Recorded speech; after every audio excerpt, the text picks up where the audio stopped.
Hello, everyone, and welcome to Answer the Call. Star Citizen 324 is live. Kind of. The cargo patch is kind of live.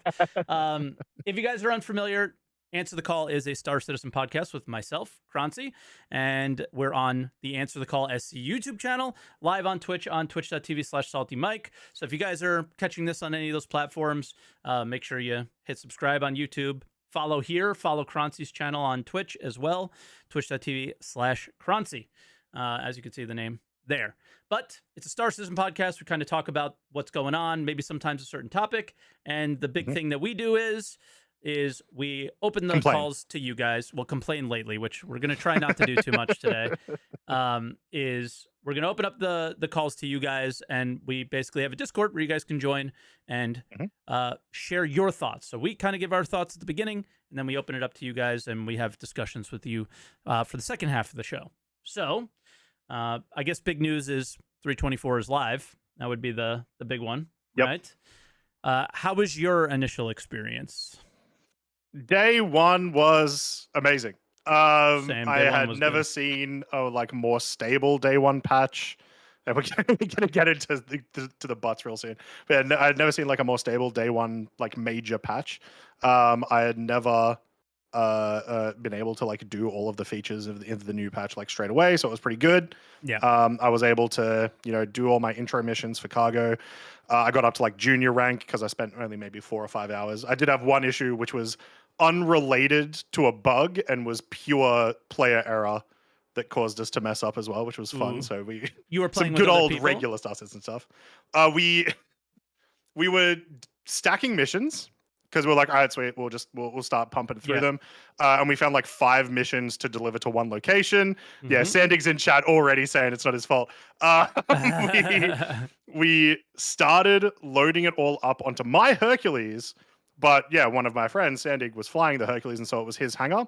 He left the game, which stored all of the cargo away and stored the ship away. And so we spent an hour and a half trying to fix that. Yeah. But other than that, yeah, day one was great. It worked. And I was really happy. I was really excited and very, very keen over the course of the next couple of weeks to just spam cargo missions. Same. Yeah. Same. And then day 2 happened. Yeah, I think it was day 2 or 3 for me, because Croncy's obviously Australian, so timelines are a little different. But for myself, it was very similar. Day 1, I was like, all right. I started on an account with I did my first not 0 to hero, but I started because I mean, who's a hero right now, right? But or what is a hero, and it's hard to define in the game at the moment. But I started with an Aurora. And I didn't do any cargo missions. I didn't do any cargo missions because it's a little harder to do that, and you got to get lucky, get a 6 car, and then you don't have to make more than 3 trips. It would only have to be 2 then. So I started with an Aurora, and I did some missions to get enough money to start using the rental changes that they made and get a feel for what it's like to be a new player and dealing with the cargo. And you know what? It felt good, right? I went through and I had to do some stuff. I did a bounty mission, I did a bunker mission, and I did I think 2 delivery missions. So I was still doing cargo, right? Old school deliveries. Yeah, old school deliveries. Made enough money to rent a hull A, and then I started doing missions, right? And I did the same thing. I got up to junior rank, and then I was like, all right, I'll stop, go to the next day. Next day, same thing. You select the mission, the cargo doesn't come up, and then you try to work around it and try to figure it out. Somebody in chat said there was a workaround apparently, but that broke too. So yeah. I don't have this post up from Xylo, but he was up in the middle of the night last night responding to people and saying that we're working on it right now. I don't know if I buy we're working on it right now at midnight Eastern time, but maybe on a Saturday. Yeah. And they know that specific cargo issue is a thing. Yeah. This happened. Here's what I said to my chat this morning. This was not ready for live. They pushed it to live. Yeah. Nobody can argue against that, right? We did not have consistency in the PTU, And they were saying these are live candidates, right? But I don't think any player looked at any patch and was like, this is a live candidate. Excuse me. Not within the realm. Like I was saying, like within the realm of CIG releasing stuff, this is a live candidate, as in I think they will push it, sort of thing. But yeah, it was never in a great state. No, but you can't point at the cargo missions going, these are working perfectly and these were consistent. Yeah, exactly. So the expectation was it was going to go to live and have a lot of problems. And the first day was like, oh shit, it's not going to have a lot of problems. And then it had a lot of problems. So it's not surprising, but it is really disappointing. But they are working on it now.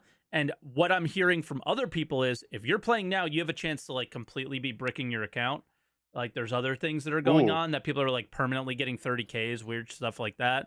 Interesting. Okay. So I did not play today. I just raced an Arena Commander, tried out the new ship, the Peregrine, and and did some gun rush and stuff because I was afraid to play. And since they're hot fixing, it's like, all right, like they're gonna try to fix this stuff. Why would I jump in right now? Yeah. It's going to be awkward over the course of the next week, depending on when they're able to get these hot fixes out. Obviously, it is like there's no way it's not their biggest priority at the moment. Of course, it is, because they've even got like all of their marketing have gone up, which was very unfortunate. About one of the things being like, "Have you tried cargo missions yet? Got to jump into the pat." It's like, no, you can't actually try cargo missions now. So. I expect they'll be going pretty hard. I mean, even last week during the PTU, they were going pretty hard. We had that Sunday patch, which was surprising. So I fully expect they're doing the same thing now. Yep. But yeah, I'm definitely going to judge them on the speed that they're able to get these fixes in, because like we've been waiting for this for a while, and when we want to progress. It's September. Yeah, it's September, right? But I mentioned a ship. The Peregrine. Yes. So Croncy is a huge fan of it. I did not enjoy it very much, so I'm going to let Croncy go because we're trying to do the no complaining podcast today. Impossible. The Sabre Peregrine, super sick if you like racing, but also I just love it. So this is the new Sabre variant. It takes a lot of the language from the Firebird, and then it's also a little bit converted as well, so it's got a slightly different hull at like the back of it and whatnot. It is very fast. It can pull 30 Gs in boost. So yeah, it can turn like a beast. I love it. This is here though to fight the 350R. I've been hearing people say, "Oh, but it's just worse than a Merlin." It's like, yeah, it's not supposed to be like racing against Merlins. This is your sort of medium racing ship competitor, which we've only had one of for the longest time. So I love it. I've been racing it for the last couple of days. Huge fan, and yeah, I'm excited to get it into some tournaments. Well, what track is for the 350R and for the new Peregrine? What track is for it? Did you say? Yeah. What track would you recommend for it? Because I think I probably, if you hear a lot of people complaining about it, well, it's not maneuverable, it doesn't feel good or whatever. I think a lot of people are looking for Formula One cars. Like I turn and that thing turns, right? And pulls a ton of Gs and it's just insane. The old M50 from the 2.x days, right? Like that's what people I feel like are wanting from racing. Before I say anything else, I want to speak on two specific ships and things that they've been doing lately. Fury LX and this ship. Two ships with no weapons at all. So what this allows them to do is you, the player, can go, feedback. I don't like the way this ship flies. I would like it to feel more like this. And you're allowed to give your feedback, and you're allowed to give the no one else in Twitch is saying SRV. There's a lot of ships without weapons, I think. What I mean is racing ships. So your M50 came with weapons. Your 350R came with weapons. All of the, like the Mustang Omega, things like that, right? And they were always talking about racing events having, death races and all these things. And what the racing community told them is, well, we don't really want that as much as we want traditional racing, right? And Yeah. if you take the weapons out, like everyone takes their weapons off the ships because they get a little less mass and they get to go a little faster, right? So the players told them what they want, and now they're delivering what, like, based off of player action and feedback of what they want. So I want to say that is like, I love to see that, because now they can take this flight model and like they can juice this ship and make it crazy if they want, and juice every racing ship and make it crazy, because it has no weapons. It will not affect PvP. And that's awesome. So keep doing that. Like, props. They can juice it if they want to. But like you're saying, this is like this 350R thing. I never raced with the 350R when racing was in its glory days for me. It was always M50. So yeah, like, what track would you recommend? Why do you like this? I don't see it because it's not maneuverable to me. I disagree. It's super maneuverable. You've just got to learn how to do it, because it's very different to a lot of other not just other ships, a lot of other races. A lot of your maneuverability comes from your boost, and so you really need to boost out of your turns, boost into your turns, all that sort of stuff. And you've got to play it a little bit safer. I would recommend, if you do want to start racing the Peregrine, just choose racetracks that aren't particularly tight.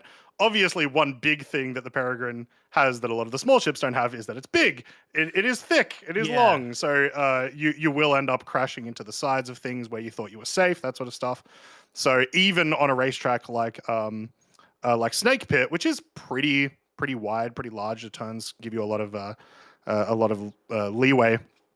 You still might end up, accidentally hitting into the side of a pylon or whatnot. So probably just do the Arena Commander special tracks. So the atmospheric winner's circle, like those ones, right?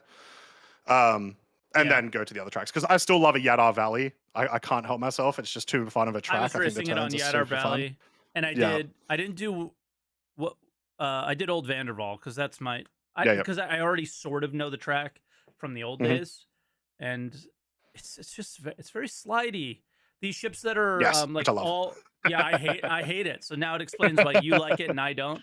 Herbie, it's playing into it, right? Says Lorville Outskirts is pretty wide. Maybe that's true. Fit for it. So and Lorville is the entry level race, right? Like in the game, in the PU. So yeah, exactly. So I'm big fan. I also just love it aesthetically. Even the base paint with just like the green trim and the sort of little holes that it has on the back wings, which they say are for speed. That's probably not scientifically accurate, but whatever. It looks cool. So yeah, I think that absolutely knocks it out of the park. The price is very expensive, but that has always been the case with a lot of CRG stuff. So I would recommend not buying it. I would recommend waiting for being able to rent it or being able to buy it in game. But yeah, I think it's cool. Yeah, cool. Outside of that, we had, I don't know, what do you want to talk about on our list of things? I guess, do we stick with 324 stuff before moving to? Yeah, we can. There's not much more to talk about just with 324 baseline, other than like it worked really well day one, which is promising for if they're able to get these fixes in. But is still concerning, obviously, because I'm talking about this. You should be able to see it now. Yes. That's what I mean by 324 stuff. Is we're currently working on multiple hotfixes. We got one last night. I think we had one. Did we have two hotfixes or one? I can't remember. I think it was just the one. And they did make patch notes for it and kind of let you know some of the things they fixed. The cargo one was not one of them. They're working on another for that. There will also be multiple 324.x's, which is surprise to nobody.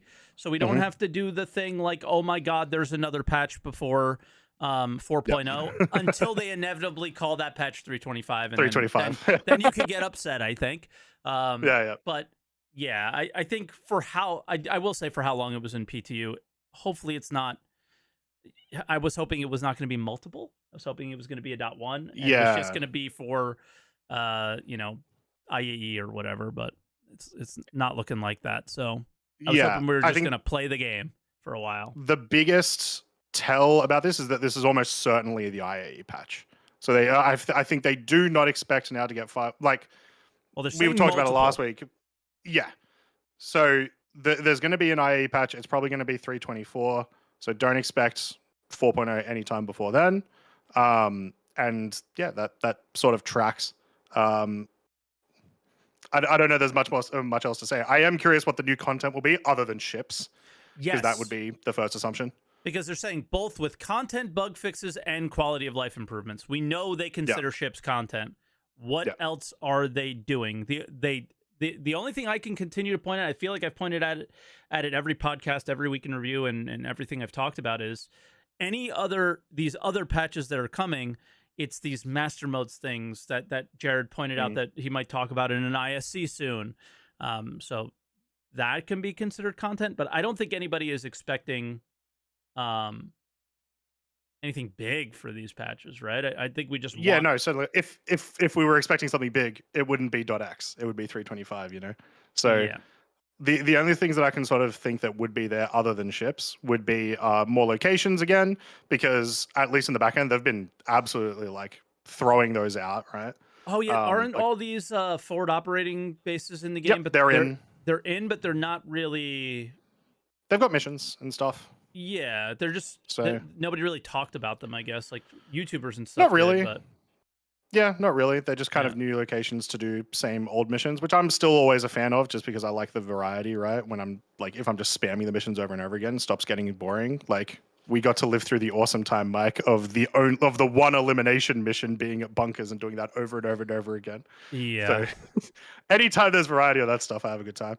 But I think it'll be that sort of stuff. I think we'll see some location-based stuff get introduced because, yeah, they've been pumping them out. Maybe even some of the more pyrocentric type locations and assets. I would imagine some of those will make their way over to us, maybe as like a cheeky sneak peek of some of them or something. Cool. Yeah.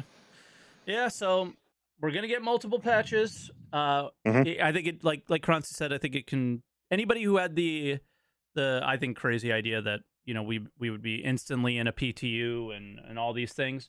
I think if you're hoping for anything 4.0 anytime soon, just testing, man.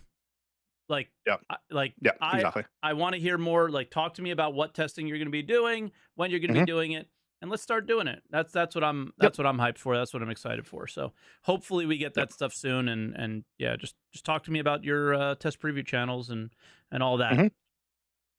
More pyro tests, more server meshing tests. Yeah, and I think the stress will lower slightly from people, just slightly. Especially if we get those going into CitizenCon. Like, if they're able to get those tests out within the next month, the attitude going into CitizenCon, I think, will be so much better than what it might have been the last few weeks. If they're really good, and you're hopefully they are. Nobody's rooting for them not to do well, right? So, so hopefully they are. Next thing before we go into probably the thing that Croncy liked the most, he said, was this. I think this is the thing that I like the most. Yep. It's a security access key. Looks a lot like a crypto key a little bit, right? But like size wise, it's probably going to be that. And then we got a little Pyrotechnic Amalgamated logo there. So these are access keys to old pyro stations, buildings, doors in Pyro. Yep. I have a prediction for these specifically, which is I think these are going to be your contested zone, like the items that you get from the contested zones that you again go to put in to actually get your loot. I think that's probably likely where these are going. I heard some people say that this might be towards hacking. If this was to go towards hacking, they would be talking about it. Because that is such a massive feature that they've talked about before. So I think it's likely just like, it's still going to be cool, but it's likely just going to be here is your ticket to the chest over there to open it up. Yeah. Now, I hope personally that it's a little bit more in depth than kill NPC, find key, open door. Hopefully.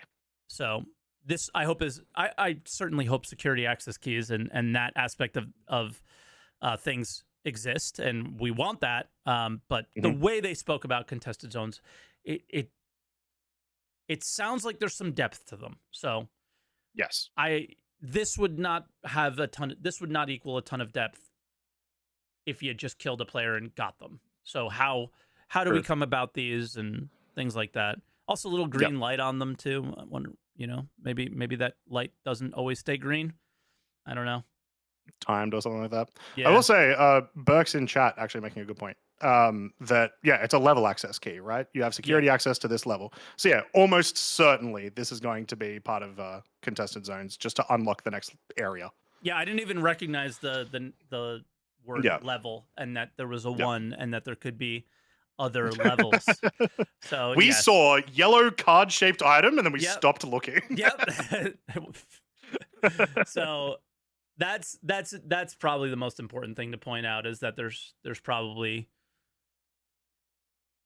low level loot here, and then maybe we can get up to like a level 4 and have something like that, and that would be very very in your face obvious. This is worth more than the 1 or whatever, right? So very cool. Very Tarkov Labs key-ish.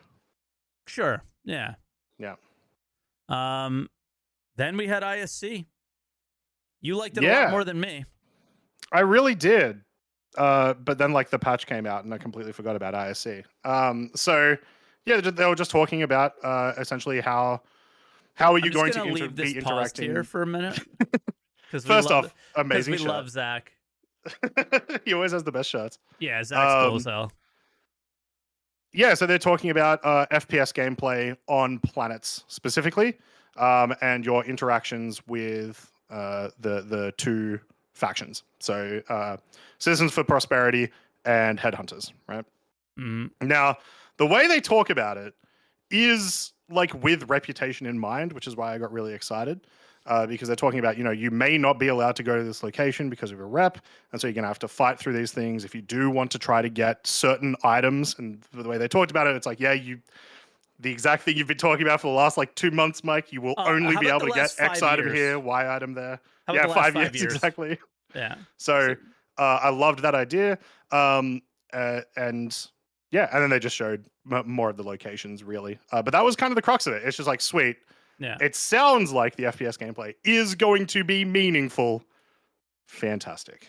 Yeah. Well, so one thing that I want to point out is, if people didn't recognize, there was blue hit markers on the screen. It looks like there's some different colors for different visors, different helmets, things like that are probably going to be happening either relatively soon or just in Pyro or whatever. This episode was exactly what I expected it to be, which was very NPC focused. Yeah, mission things, right?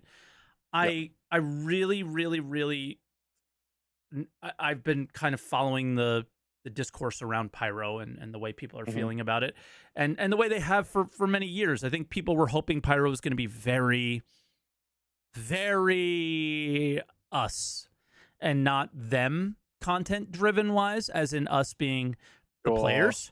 And I think that the focus of this episode drew so much of that towards, again, like, all right, you're shooting Copians, you're shooting NPCs, there's this boss NPC, there's these these design this design content. Yeah. And it all looked cool. Like there's different interactions. Everything looks kind of neat. Their level design looks good, like the NPCs up on the roofs, and like we just saw stuff like that. I really don't have any complaints about the episode, but I am standing here going, I do hope we start seeing, because like when Jared first hinted about this episode, I really thought it was going to be what we were competing over, what we were fighting over. And it does sound like we will be fighting each other at these as well, right? Through this episode. Yeah. Like, oh, some guy saw your armor and he liked it and he wanted to kill you. But yeah, I feel like we're still so hands-on the content that I just, when I watch episodes like these, it reminds me of what I really, really want from the game. And what I really, really want is for them to build sandbox tools for us and have the focus be entirely on that for like a whole year, right? Yeah. That's like, I had fun watching this, especially things like this, as it looks like there's some engineering stuff possible and that kind of thing. But it just reminds me of what I really, really want out of the game, what I really, really think will make this game so much more fun. And it's that just give us the tools and let us figure it out. And yeah, which I think that's totally fair in more regards to base building. that stuff comes more into play when you've actually got locations you want to defend for yourself. Sure. Right. At least right now with the game, you need to be able to funnel people into locations to fight each other.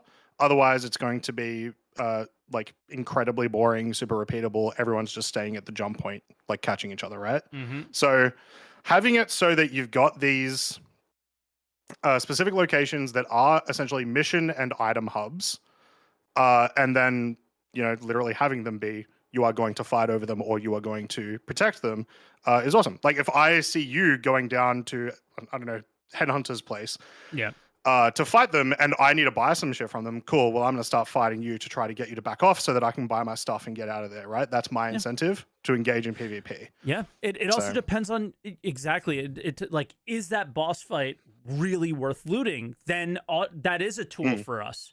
Then that becomes the sandbox tool for us, right? Like, oh, these guys are fighting the boss. Let's wait for them to kill it, and then let's kill them, right? Like that's the kind of stuff that I'm talking about. And I don't think the episode told me that that's there yet, but you know, the contested zone episode did, right? So if I was gonna say, is that more the sort of lane that you want more of that style? I'm more looking at it if they understand it in the contested zone. They must understand it here as well. So hopefully the items that you can only purchase at these locations or find at these locations, hopefully the boss that you're killing, maybe the loot that's on him is good, you know, is good enough that we're actually fighting over these things. So yeah, it made me really like, just give me those tools. But at the same time, this could be one of those tools. It's just they didn't communicate that well yet because they don't want to tell us what the rewards are, you know? So they're holding that back from us. Because if the rewards are good, everything is a contested zone, right? So comes down to there's that. one part of it that I really hope they do push hard, which is they mentioned, you know, like anti-air turrets again. Yes. I just really want CIG to missiles. make sure that one, they work, and two, they are deadly enough to actually make people want to come in with ground vehicles. Because I feel like that's a bag that they've fumbled for so many years. Croncy, I want them to work and Star Citizen. Shit. Yeah. Also, this was like the coolest location I've seen. That one was in the Pyro playtest. We got to check that one out. I never saw that. Oh, it was super cool. And then also the Xenothreat like mining structure thing, that one was in there too. Yep. The one that wasn't was the one that's on I want to say like Pyro 6 or whatever that they show. I think it's the first one, the early on. I think so. I mean, I feel like that's Pyro 3. I don't remember what it is, but one of them we didn't see before, and it was super cool. And it just makes sense. Just so everyone knows, Pyro looks way cooler than Stanton, and that's probably going to be the case forever. But yeah. Well, anyway. I will say this: we only have one caller on the list today, so you guys actually have room to come in for once. So you might as well get in if you can. You want to talk about anything around what we talked about today, or you know, even some other stuff. We could probably, hey, I want to sound off today. Given that there's no callers, we might as well open it up subject wise as well. You don't got to talk about anything in particular. All you have to do is come to the Discord and go into the green room. There you go. Somebody in chat said everyone else is playing EVE Online. It's like, no, that's just me during the podcast. Wrong. Everyone still thinks I was playing EVE Online during the podcast. I was not. I have not logged into EVE for 4 days either. Oh, damn. Yeah. Mike hopefully also done with EVE. Hopefully we get to show you why. I'll shoot a text, but the people who have been watching my streams lately know, but... No. But yeah, so yeah, I really, really enjoyed IC. Next, they did mention next week's episode, and as per usual, I have completely forgotten what it was. But I believe it was more Pyro. Creatures, yes. Excited to see what they do with them, because obviously we got our first 2 creatures with 323. Which actually, I want to mention something, Mike. Yeah. You can now sell in 324 the Marok fangs and the Copian fangs and the Marok gullets. Guess how much they sell for? Until last night, 1 credit. Oh, did it get fixed? It's on the list of being fixed. I'm 99% sure. Okay, I'll double check for you. Yeah, I got very disappointed when I went all the way to search for them and could only sell them for 1 UEC. Do you know how many times that was fixed in the PTU as well? It was listed as a fix like 35 times. No. And for whatever reason, sometimes they just don't stick. All right, I got the hotfix patch notes up, so let's jump into those real quick. Bug fixes. Yep, here you go. All harvestables are given 1 merit per harvestable instead of the value for the type of harvestable. So that went for unable to sell Copian Horn and Merrick Gem as well. Yeah, so a lot of kiosks and selling issues that they fixed in this hotfix patch. So. Yep. Yeah. Fair enough. Something I hope they hotfix though. I was racing and the damn gate didn't update. So if I don't know the track, I don't know where to go. So it updates. It's in the wrong spot. So it's like always around your camera instead of where actually you need to go. Yeah. But you can. We're racing a lot the last couple of days, and some tracks I just don't know. Right? You can figure out where it's going because the number does go down the meters from how far away you are from it, and that is accurate. It's just where it's telling you it is wrong. A lot of the tracks, they give you arrows and tell you where to go, and the gate starts to open when you come near it. So I figured it out on some of the tracks that I was somewhat familiar with, but then I went to the Area 18 track that I've never done, and I was like, that one's extra hard. Yeah, especially because all of there's shit everywhere. Yes, and all of the signs blend in really well with all of the neon that covers Area 18, so it's hard to figure out where it's telling you to go. Yeah, so I did not know where to go, and I was like, okay, I'm done with this one. But yeah, so maybe a bit more racing in my future, but I hope they bring Gravlev back because the Gravlev vehicles do feel somewhat like the days where you and I were racing back and forth, and now I missed that. I want to bring that back, but we'll have to check it in an hour because the experimental modes are about to rotate. So whatever will end up being the next however long. I don't think they put out a roster this time. So no, I didn't see a not schedule. sure what it's gonna be. Yeah, but the schedule is usually pinned somewhere, so I could take a peek and look for it. Maybe it's in general announcements or something. But yeah, I'm interested in what's coming because I do like the current ones, like I love Gun Rush, and I do like I'm way more into FPS right now than anything. I forgot what the FPS one is right now, Team Deathmatch, basically, I think. That one's pretty fun, but I love the coin collector. What's the name of that one? Yeah, Kill Collector and Vehicle Collector or whatever. Yep. Yeah, that one's good. That one's one of my favorites. I do not see it in announcements. I'm going to take a peek in general and see if we see it there. Let's see. About to say they might put up a new one as well. Yeah, so I expect us to see a new one shortly. So not in those two. If they're not in those forums, I'm not sure where it would be. So, yeah. But so it changes today, is what you're saying, in about an hour. Yeah, I noticed it as we were getting off earlier. So it should be whatever ends up. It could also just be repeat. Who knows? But it was the cycle within a couple of hours. So sick. Yeah, dude. Because things haven't been working, I've been playing a lot of Gun Rush. Yep. I'm not good at FPS games, right? So if I don't keep up with it, man, did I get worse. Yep. Way worse. And I'm climbing back, but I am bad. Compared to where I was 320, mid 323, where I was I am not logging into 323. So if I played Star Citizen, I played Arena Commander. That was it. Yeah. I was bad. Yeah, I need some work. Someone on YouTube is saying that you are old, so you're at a disadvantage. This is true. The best player that I played against said, "Mate, you're better than most people." Yeah, but most people are really old. I don't know. Come on, man. These people are it's all 70-year-olds not knowing what they're doing. Yeah. But Gun Rush is very competitive sometimes, and yesterday was like the craziest lobby I'd ever seen. I was going 4-14 every time. Like, jeez. Yeah, they were super. Like, I was bad, but they're really good. So I don't know if you guys haven't checked.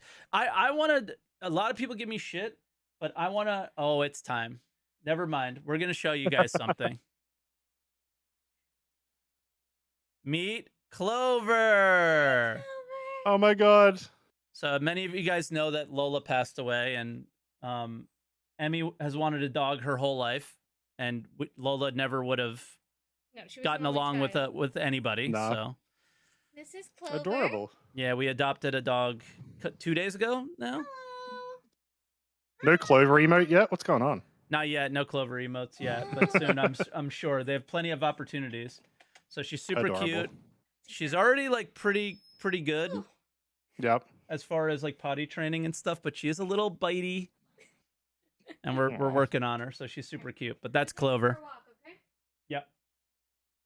So if you guys hear her love a papa yelping and stuff in the background, because she is she doesn't like to be left alone and stuff already, and I apologize, but yeah. So, and there was another cat, and they wouldn't let me take her.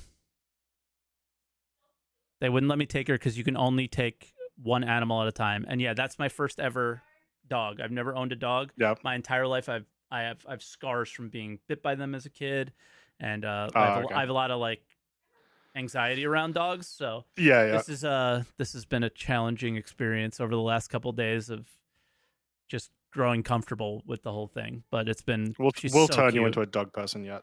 And she's chill. She's not a super crazy puppy, so we got like a good one. But yeah, I saw this cat that was, I swear it was the spirit of her, and they wouldn't let me take her, and because they were nasty about it. They're like, well, you can't take 2 animals at once. And I'm like, what do you mean I can't take 2 animals at once? Don't we want these guys to grow up together? And they're like, no, the stress of the animal. And she had blue hair, 35 piercings, braces, and she was like 15. And like, she doesn't know the emotional like shit I had went through to see this animal. But that's not a Star Citizen related topic, so I apologize, but it's what's going on in my life. But it should be. Let's get dogs and cats in next week's ISC. Well, there are. We're gonna learn all about the pyro dogs. Yeah, so I'm sure we'll hear about the dogs and how the AI reacts and how all this AI is gonna work so well. I will say this. I don't have any of it cut out yet, and I don't know how I feel about this. And YouTube people watching, Twitch people watching, and you, Croncy, let me know what you think. Weekend Review is a video where I take everything that is like official from Star Citizen. Would you consider a dev typing in a random person's Discord official? Probably. I'm like going. I don't know. Like I'm that random person. Yeah, like you got to kind of consider. What kind of correspondence is it? I guess that's the important thing. It was about the AI, I think, and it was about, maybe how meshing will benefit the AI's working. I'd say it is official, but I obviously wouldn't put as much weight into it as there are other forms of communication. I also don't want to push devs away from just wanting to talk about their game when it comes to Star Citizen. So I don't want them to feel like, it's going to get clipped. But I always tell them, if you say anything in my Discord, like, it's going to end up on Reddit. It's what happens. But yeah, so I think, it's definitely like it is from an official source, but it doesn't have as much weight. Yeah. And I think you just mentioned that. You're like, this is what this person said, but it shouldn't be heavy. Because I think that's fine. It's such a server meshing, it's like we don't know exactly what we think the benefits will be. And if they have kind of felt them in a way and have a feeling about it and want to speak about that openly, it's like, I feel like it's something that should be said, but I didn't really know how to handle it. So yeah, I don't know. But yeah, like I kind of want to include it in Weekend Review and be like, but don't Yeah, I think included. Just hey guys, No, caveat. yeah. You know, this is a random communication from a dev, random like Discord. You know. exactly. Yeah. Give the Yeah. context. I don't know. Yeah, I'm on the fence with that. But apparently, server meshing. I've just heard this said by multiple devs now. Server meshing will help the AI. They keep saying it. Yeah. Okay, so that's the communication. Really, is they believe if anything server meshing does that they've been open and communicating about is all this BS that we've had with the AI. I'm not saying it's going to be perfect when 4.0 comes out, but it should help improve it. Is their saying. And somebody in chat asked why, because technically your server FPS should be higher. So whenever server FPS is affecting the AI, that should happen less often, I guess, is how we should take it. But I don't know. Which also then hopefully means we'll be able to balance FPS correctly, because we've always been in a funny thing of them trying to balance FPS for bad AI, and you end up with situations where you're getting one tapped the second that someone looks at you on a good server. Yeah. So yeah. Also, shout out. I think it's Frosty that's in our Discord. He's modding, and he lined everybody up in the order that they came in. So we have a full. That was me. Croncy, not Frosty. They both ended in a Y. I saw Frosty in there for a second, so I thought it was him. Thank you. Thank you, because we're full, and now we don't have to play a random game of who gets in and who doesn't. So, sure. Thank you, Croncy. You want to go to callers? Are we ready?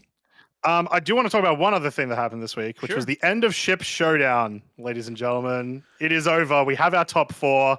Was Terrapin made top 4. No, not rigged. I don't think it was rigged. You don't think because they immediately did? I saw people claiming like rigged because they immediately did the golden ticket thing after. So the second they had the F-18 in the top 16, they were organizing that. I guarantee it. No matter what. Yeah. I don't know. Yeah. But I don't think it was rigged at all. The Terrapin made it into top 4, and the 600i didn't. Not rigged. Best vote. Let's go. Yeah. Less than 60 seconds after? Okay. Well, it was already in top 4, though. So it already had to be purchasable. Yeah. So that it was going to happen regardless if it won it or not. Like it was going to happen. What would they have done if the C1 won? They still would have done it. Because you need to be able to purchase it because it was going to get a skin. Okay. Cool. Yeah. Because I saw people saying that it was rigged, and it was like, yeah.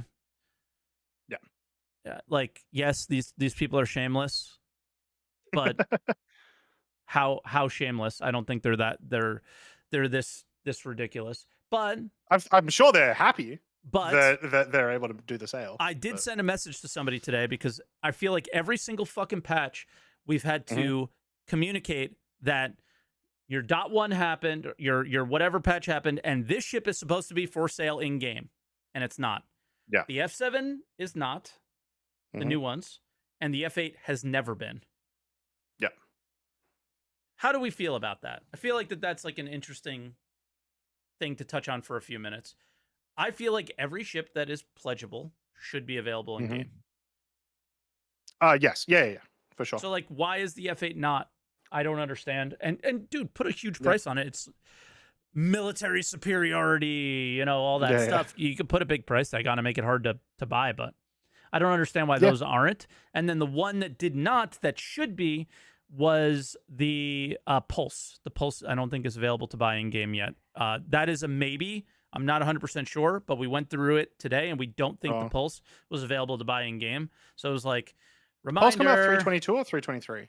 At the launch of 323, we checked the launch. Yeah, no, post. So that's pretty common. Most of the, like, it's bad, and it should be the very next patch. Most ships have been coming out 2 major patches after. So it should be now from what it used to be.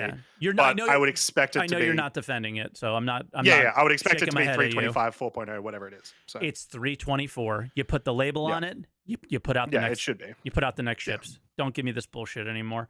And the F8 is not available in game, so there's no. Yeah. Yeah, I don't.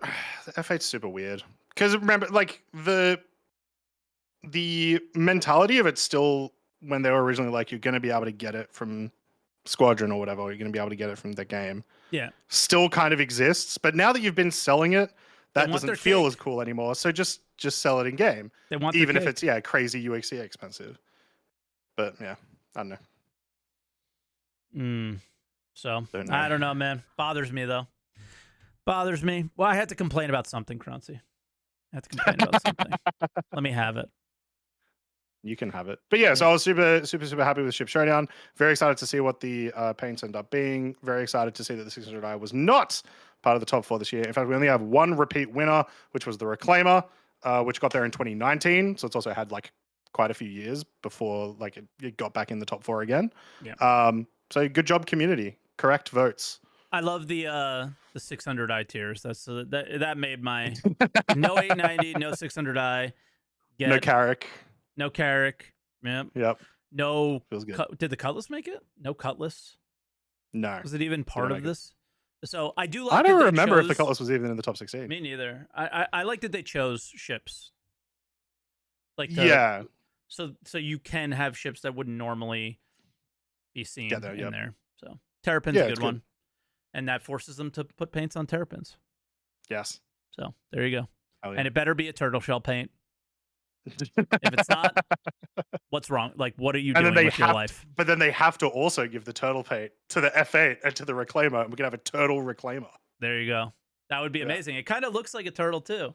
It does. It's a tortoise. It does. That's a tortoise, so it'll be like a more tan, and then the other one will be green or whatever. So yeah, for people who don't know, and then we'll get to callers. Promise, Lightsmith, you're coming up in just a few seconds. The golden ticket thing. A lot of people were asking questions on my stream today, so we might as well mention it. If you are, going around checking loot boxes, there might be golden tickets in there.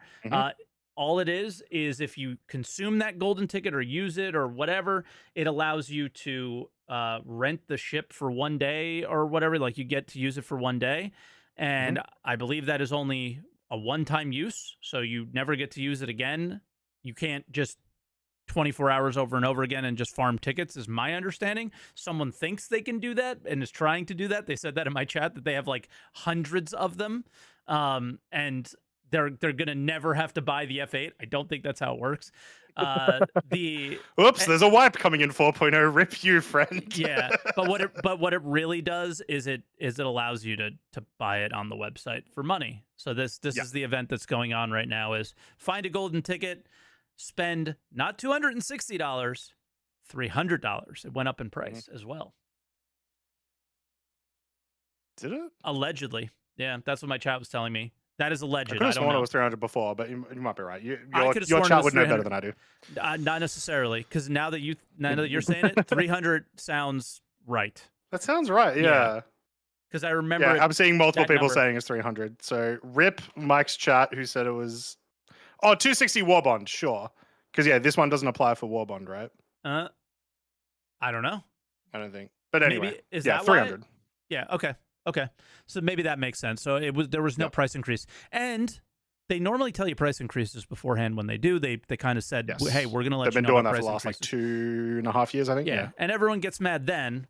Nobody really got mad now. It was just one comment in my Twitch chat. So that makes sense. Cool. Yeah. All right. Awesome. Callers? Yeah, let's stop faffing. Let's talk to some people that have more content to talk about. Yeah. Lightsmith, how you doing? What's up? Yo's. What would you like to talk about today, my friend? You guys, well, thanks for having me. I'm glad I was first call. Surprised with 324 going live, there wasn't more people here. Because we've been talking about it for 2 months. Because everybody's seen it for 2 months. It's not even exciting. Yeah. And it doesn't work. That's what I'm here to talk about. It doesn't work. Yep. You'd mentioned you were a little afraid to sign in, Mike, because maybe the login thing. Yeah, there's some 30K errors with some people logging in, but I'm one of the individuals who unfortunately has a permanently borked hangar pad. So for my home hangar, I can't call any ships, and when you go to call a ship, it just grays out the ASAPs. Nice. So, lovely. I know what it is. I think CIG know what it is too. I was able to replicate it by going to some stations in some of the public hangars. So I think, confidently tell people to just keep all objects off of your hangar pad as best as you can. Okay. Mine got borked originally because me and a friend had a med pen stabby stab war, and med pens just got everywhere. Like And in the add a little hangar, you were just med penning Oh each yeah, other over and we over were again. just med penning and med gunning and getting. Sorry, is this OD'd the where's Old Mate Duncan? This is the new experimental mode. This is what we need. Med pen battles. Yeah. Single elimination or single weapon elimination. Med pen. Hey, Yeah. We were testing. Okay. Yeah, We're yeah. doing lots of Yes, testing yes. inside the hangar. I'll keep something to a surprise. I recommend everybody go to Crusader, the showroom, go down to the little terminal that's over to the left. Buy yourself one of the Colossus bombs, bring it into your hangar, and shoot it. Trust me, you'll love it. I am concerned, but Yeah. yes, hell No, yes. don't be concerned. Actually, it's a safe thing, but it's funny, so try it. But Okay. regardless, it sounds like space yeah, we had a big old terrorism, but med. okay. We had a big old med pen war, but then some grenades go off, some thruster wash sprays things around, you chuck a couple of chairs around. Yeah, it turns out just too many objects on the pad. I think they get stuck in or under the pad or in the walls. And if you've noticed, if you've ever had anything on the pad and you try to call or store ship, it just kind of like goes down and back up and nothing happens. Yeah, so if you get too many objects on it, it just like perma breaks it, and it I keep telling people that one good way to know that you permanently broke it is you won't ever have floor doors again because the pad just gets stuck at the top. Right. And it won't go down because there's some object stuck somewhere.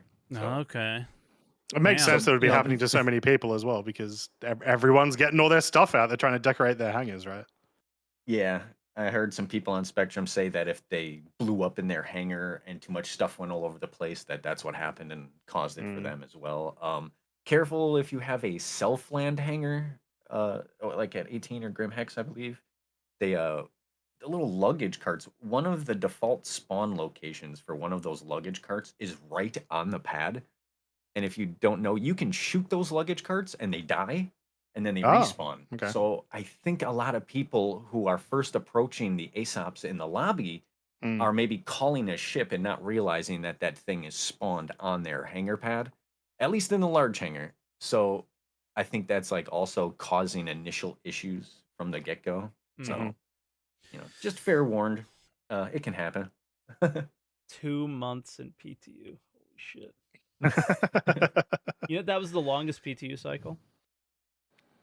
If you include Evo, that's Evo to live was the longest one ever. And there's no 321. Way. There's no way. I'm gonna have to go back through it. There's no way. It's true. So there's no shot. 314 was longer. This is the longest one, and the second longest one is 321, 323. No. It's September, bro. We got 4 patches a year. Until we're now, almost to it's Citizen September. But you see, 324 came out in August. It's a different month. That's a joke, by the way, chat. That's a joke. Yeah. So yeah, it's the 2 longest ones. Oh, 318. 318 went into PTU in December. Didn't go live till March. And that's not including Evo. You could say whatever you want, but the fucking nerds on Spectrum that follow the IC and all this stuff have all the stats. So you can look at your roadmap or whatever you want. But the guy who types on all the known issues under every Spectrum post? I don't go on Spectrum. Well, yeah, he's the guy who said it. If there's anybody to trust, it's him. He's like, that's true. Yeah, Inkwell. Add your own notes. If Inkwell is wrong, we can new bet Croncy if you want. If I will place every credit I have in whatever on Inkwell. The guy, all he does is testing. Well, now you're too confident. So yeah, no, I'll put everything on it. I promise you, he's right. This is all he does. He doesn't. I don't even think he plays. He obsesses over the issue council. So I'm pretty sure it's correct. Yeah, there's some. Yeah, I was heavy in Spectrum, yesterday and the day before after my hangar got borked. So I also learned that some of the 30K issues, I think people are resolving it some way by doing like a character reset. Although I never recommend doing that on a live. Yeah, wait for the .1 or the hot fix before you start Yeah. changing account settings and resetting things that can just bork it even more. Yep. There's other games yeah, for a don't day or have that two. Pen It Wars. sounds like they're working hard. So Yeah.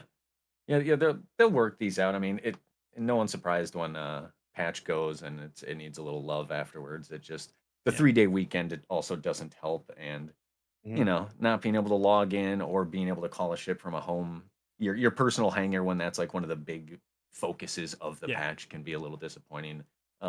Luckily, like me, I'm just living out of Beijing for right now, so still can get a ship and get out.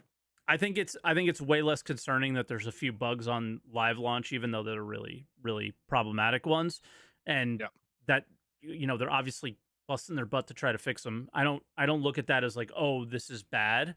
I look at the just general year has not been great or whatever, and like if you want to be concerned about stuff, I would still be pointing at the things that we've been talking about over the last couple of weeks of like, this has been a tough year, and that's that, but.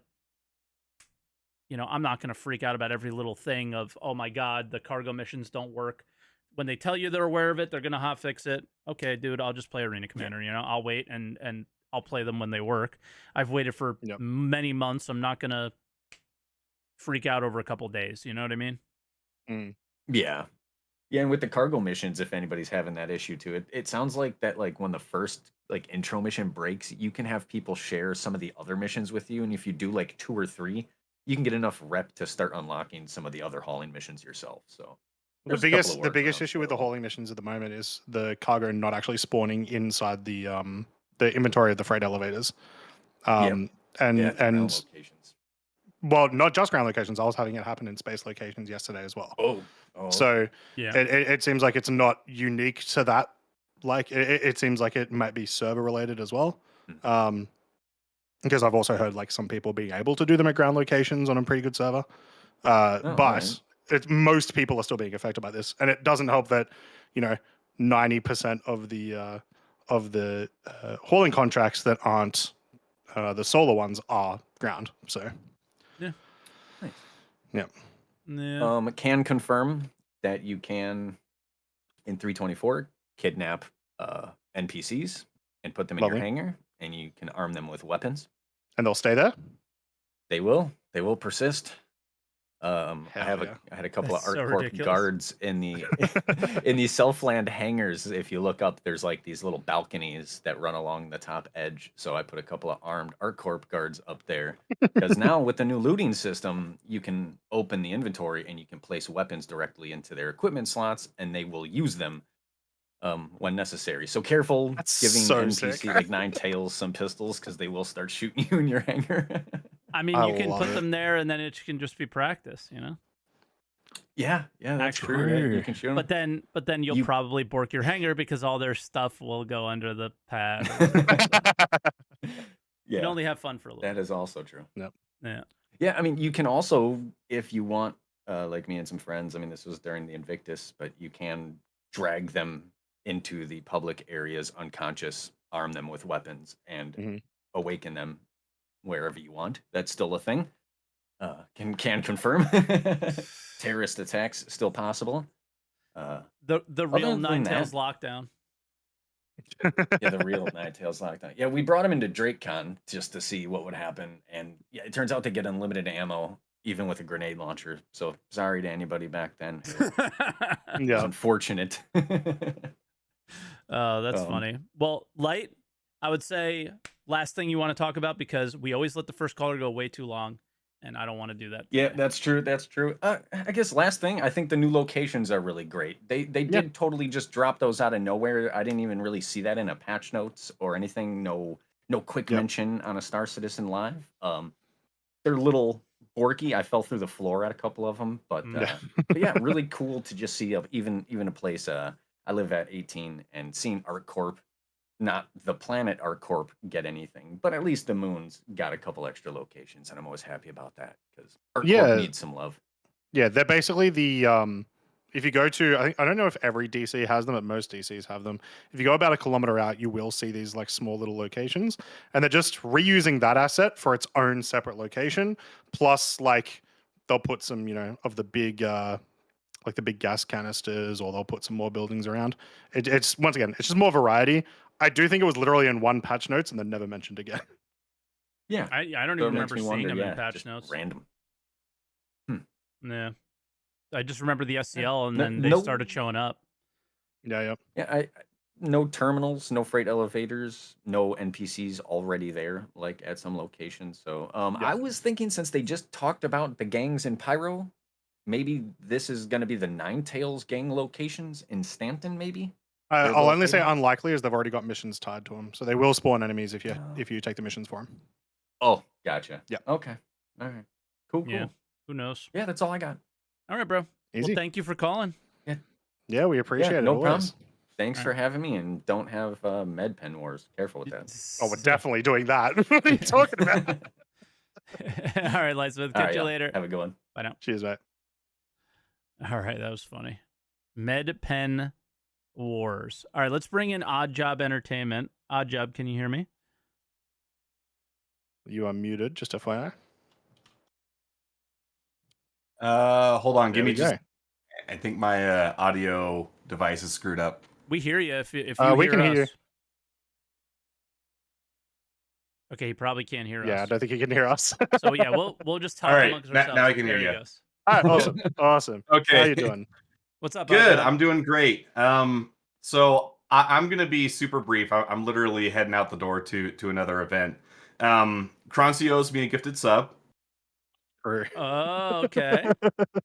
What's this all about?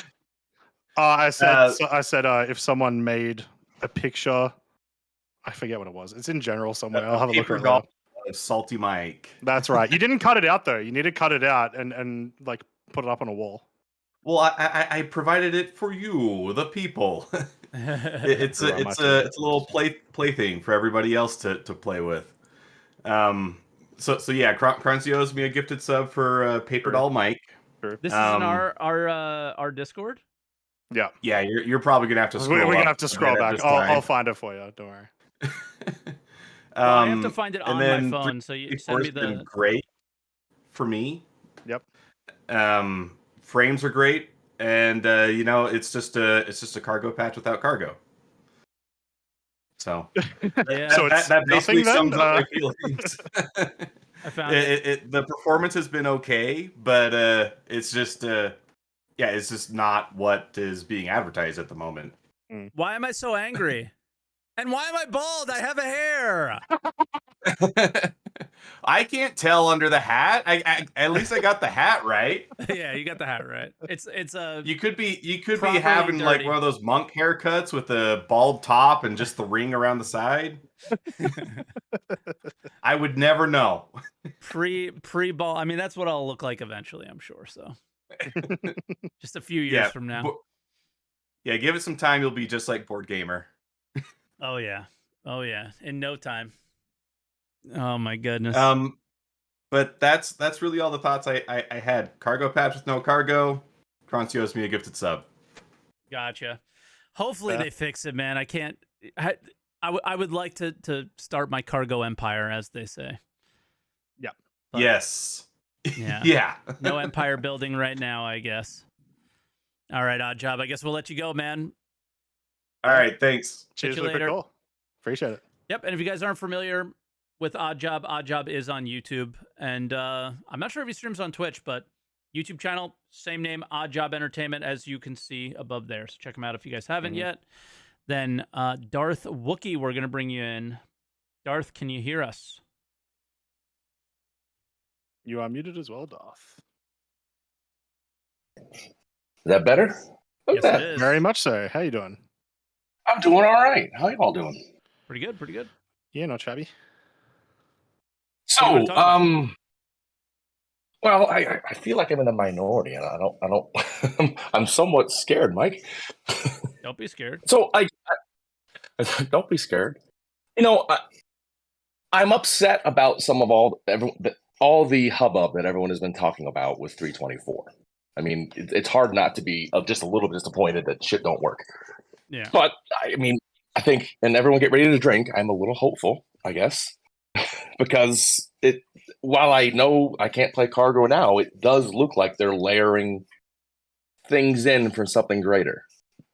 No, right? There you go. See? nobody can take away how much work, how important in the long term that the Hangar update is.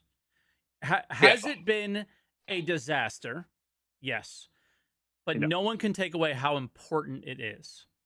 Yeah. So this patch is going to be important in the long term of this game, undoubtedly.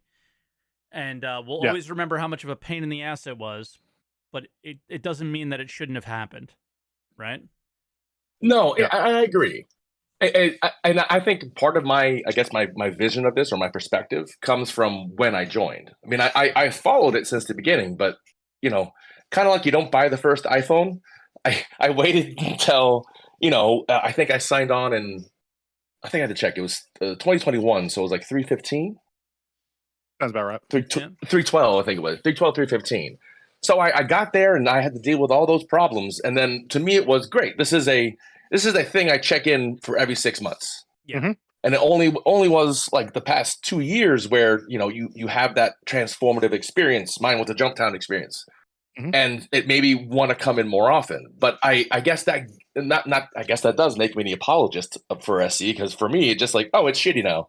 I'll go play Star Wars Outlaws. Or it doesn't make you an apologist at all. Just don't force those feelings on other people. That's all. That's the only thing that pisses me off, right? Like, there's absolutely nothing wrong with being like, ah, man, game sucks right now. I have fun in it sometimes, but I'm not having fun in it right now. I'm going to go play other things. Well, if I'm like making a YouTube video, or we're on a fucking Star Citizen podcast talking about it, and we're like, yo, this is what's going on right now. It sucks. Why are you telling people to take a break? Like, it's silly. It makes no sense, right? Or like if I say something like things aren't fun, and you're like, well, I'm having fun. Okay, your anecdotes aren't my anecdote. You know, like we're different people. It makes no sense. So yeah, you're not an apologist. Don't feel that way. You're yourself. And I think you personally, Mike, get a lot of shit just from your. I deserve a lot of shit. I don't deserve all of the shit that I get, but I definitely deserve some. I'm not gonna pretend like I don't. You know. No, and I think, you know, as a guy who is, despite the salty nature of DarthWookie, I'm older, so I look at things a little different. So I was very upset, and when I first heard everyone's, you know, yours and others, hey, this sucks. You're right. You're entitled to your opinion. Yeah. But to your point, and to everyone's point, that this is a slow time of year. Your conversations drive the larger communities back and forth, and this does something to CIG because they do change. They do provide things, and I think everyone here is always kind of talking about it. You're going to get something in the next 4 to 6 weeks that you go, wow, I'm glad that's talking about 4.0 or something they're going to do, because they're very cognizant of the communication and the community back and forth. Yeah. So I do have that hope for them. But to change subjects off the touchy one, I think it's put to bed. I glad I got that off my chest. Last time I talked with you all, you gave me homework. Oh shit, real? I'm trying to remember. God, my memory is so You bad. said go play some Eve. Yes. Okay. So I did. What do you think? I did. So I was having a lot of fun. So hot, like, to just the understanding when you get in is so overwhelming, but it's awesome. It is a little overwhelming. I was doing well. See, I had a great experience because I happened to be new, and I guess they track new players coming in around a time. Yep. And a mod reached out to me. You? Yeah, me too. Yep.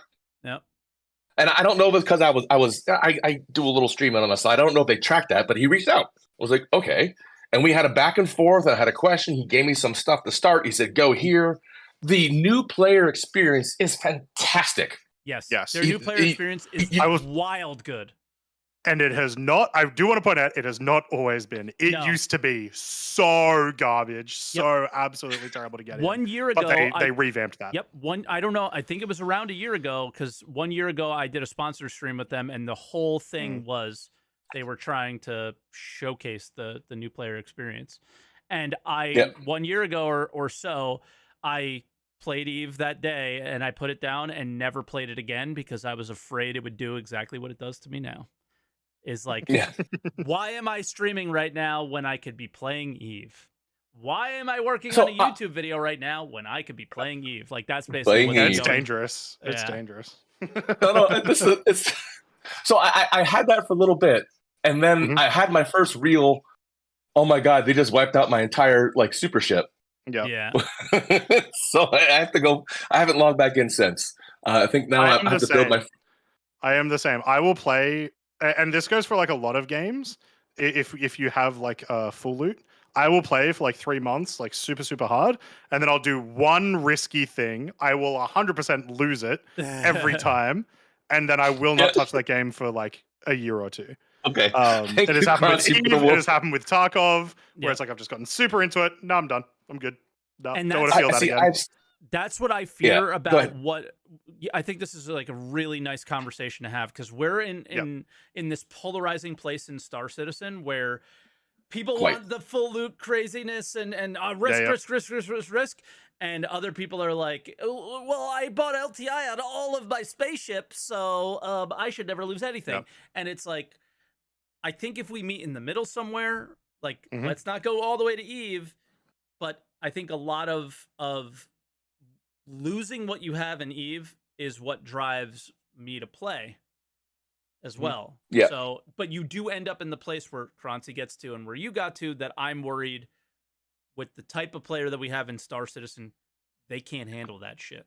So we got to find some sort of like middle ground where you got to lose something, guys. We got to lose shit. You got to lose. Are you reading my notes? Mike's reading my notes. I have a little, like literally the next bullet point. Yeah, because you set me on the way. You know, you set me on my way, saying like, "Hey, look, learn about what progression is, because they do it well. They do it you well. don't. I'm not a. Even though I have my little freaking micro org and Star Citizen, I'm the Sword Art Online guy. I'm the solo guy that has like 3 friends. Yeah. And so I want to be able to get to a point before I org up. I want to understand the mechanics before I org up. That's what I did. I played for a month, and then I joined the biggest corp alliance in the game. So now it's different. I listened to you. I listened to you too much. So I heard that, and I'm not there yet. I want to try one more time. I'm building a destroyer. But the big thing for me was it is we need to have that progression. You need to have a grind. There has to, I mean, we complain about it now, but you should have to go do a bunch of bunker missions to get some cool stuff so you can sell it back. And that's what I do in my general grind. If I'm bored, all right, let's go do a bunker. Yeah. That should be something where you get a little key, or in this case, to use the analogy, ISK and a random part, And sometimes then you can open take that container and there's nothing good in it. Nothing good. Yeah. That's okay. It takes more effort to take it out and sell it than it is just leave it there and move on to the next one. Yeah. Mm-hmm. That's okay. And that fine line. Yeah, it's okay. And I don't know you're right, ready for it. Because Eve is slow. Yeah. Besides the lack of agency in fighting, which slow down too, not just the flight model, but Star Citizen's the way how much money you earn. Look at what they're doing with cargo missions. Look at what they're doing with everything. They have adjusted based off of our feedback that they definitely recognized they needed to raise things up, but they are trying to slow us down because they're trying to get us to the MMO pace. We have to get if we're gonna make an MMO, we got to get to the MMO pace where you can't get to the end game in a month. You can't do this, guys. We cannot have this. And everyone has to accept it.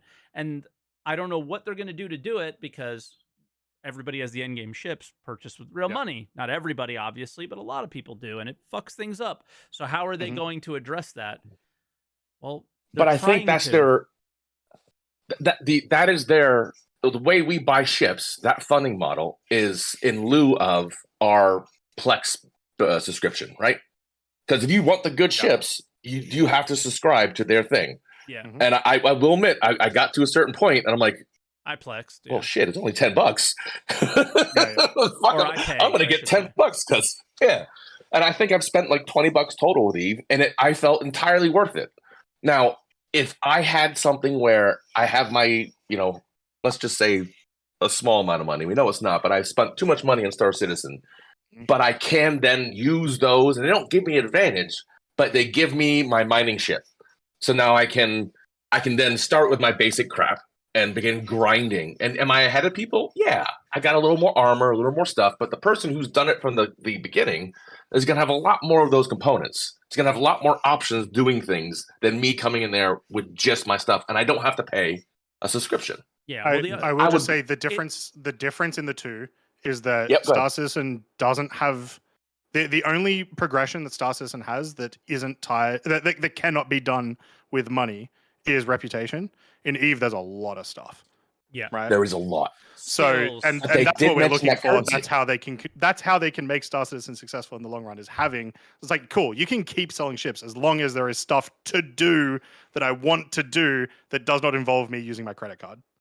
Eve has 20 years of content. Star Citizen really started thinking about content this year. Oh no, and that blew me up. I had you sent me on the trip, and I was playing with somebody, and I just happened to look like, wait, how long has Eve been here? Oh my god, 20 years. Yeah. Yep. Yeah. So that a last comment, because it's kind of puts a button on all this.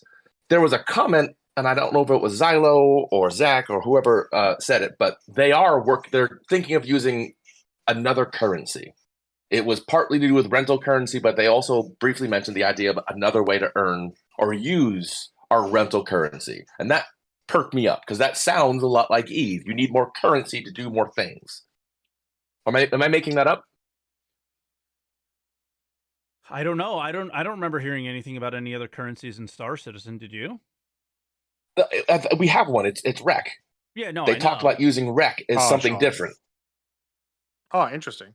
Really? Okay. And there was one little blurb somewhere. Again, someone in the chat will correct me, but I thought I read that and maybe it was the SC.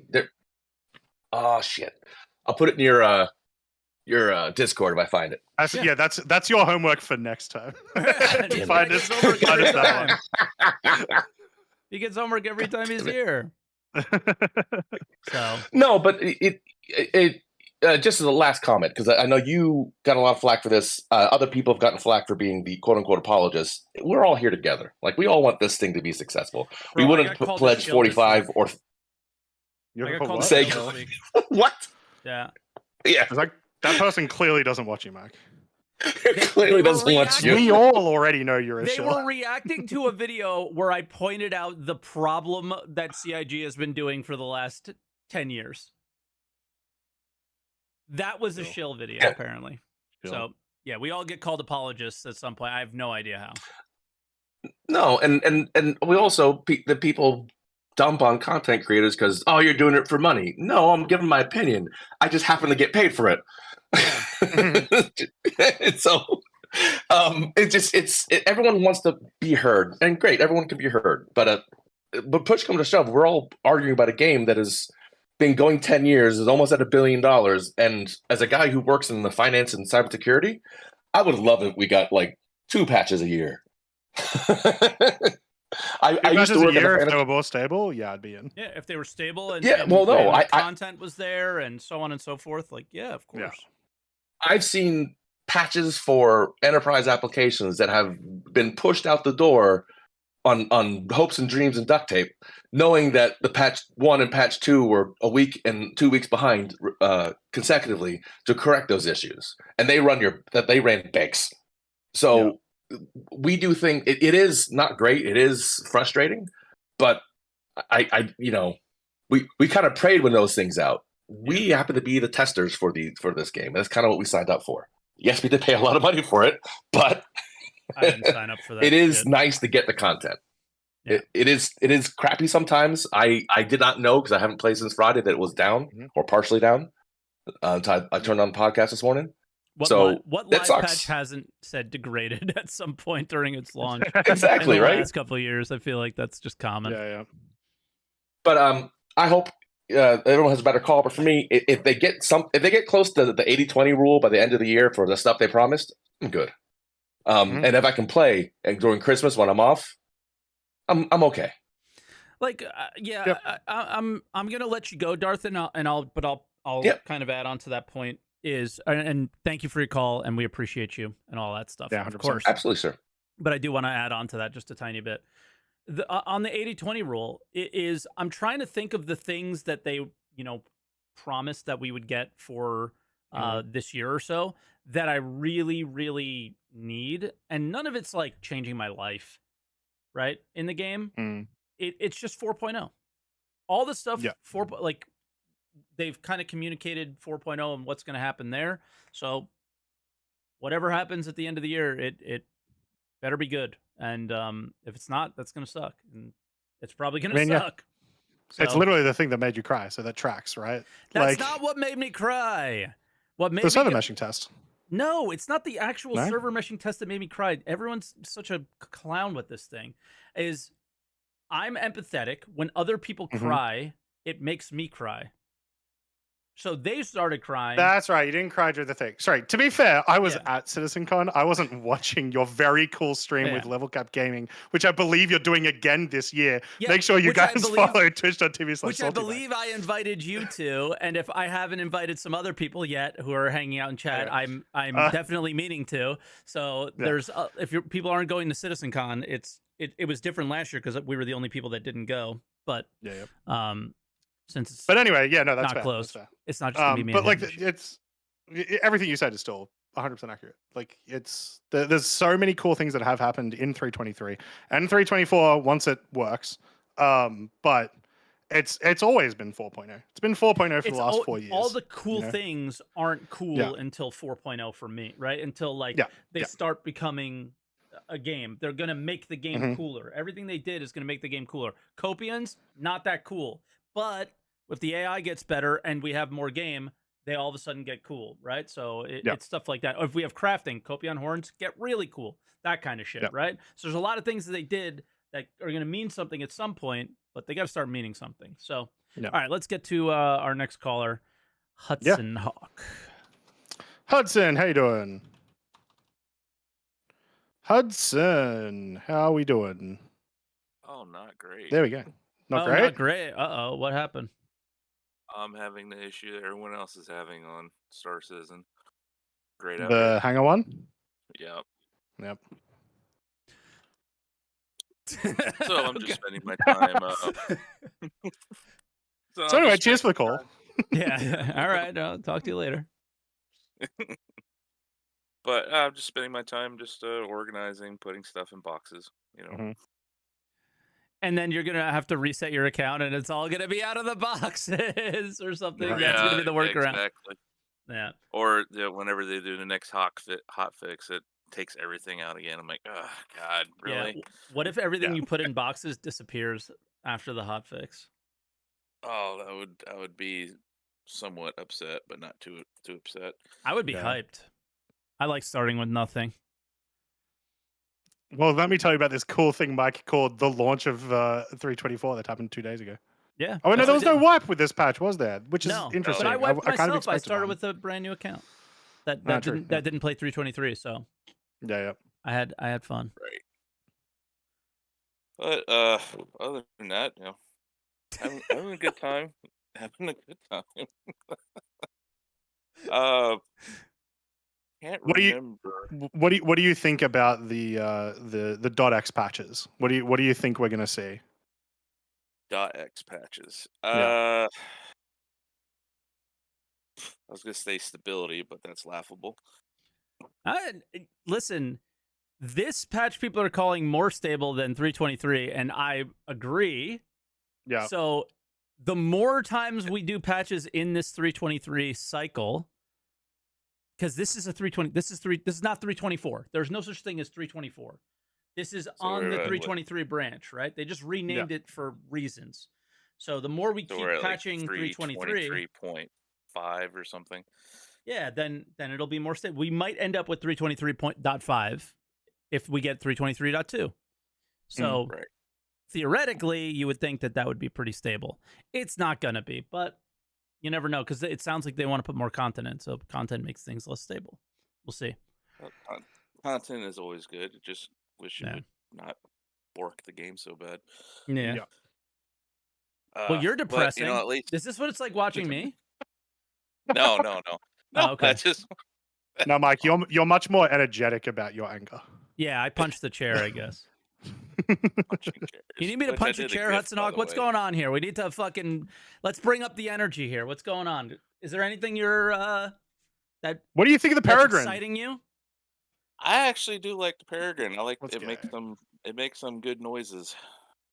He does. I was a little disappointed when the ad had a really, really cool trail behind the Peregrine in it. It does exist, but it's only like 5 meters behind the Peregrine.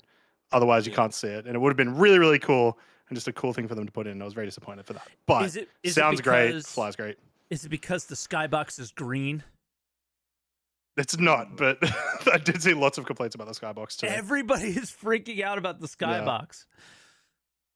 The Skybox doesn't really bother me as much, really. Yeah, no. Who cares? It I kind don't of know makes why. it I'm easier to see surprised. some things off in the distance. Mm-hmm. Yeah, that was the point. So they did respond about that on Spectrum actually, and said the reason for changing it to green is so you could see the ships better. The art team believed that that's what they wanted to do, so you could see ships better. I was like, okay, I believe that. And green's supposedly easier on the eyes than any other color. Yeah, okay. Sure. I will just say, like, I do like it just because it also just provides less nothing in the night sky, right? There was just like very small smatterings of stars and like nebulae, but they were very tiny, super unnoticeable. Now the Skybox just at least is something. Yeah. Right?